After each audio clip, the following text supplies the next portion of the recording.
shrimp, making sure not to cut too deep.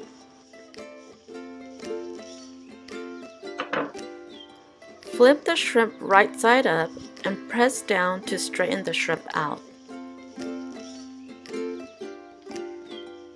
Again, make small slits or cuts along the belly side of the shrimp.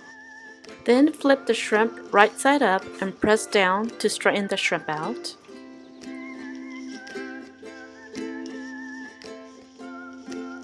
Place the shrimp in a platter and set to the side. In a small bowl, add in the fish sauce. Add the seasoning soy sauce. Add in the oyster sauce.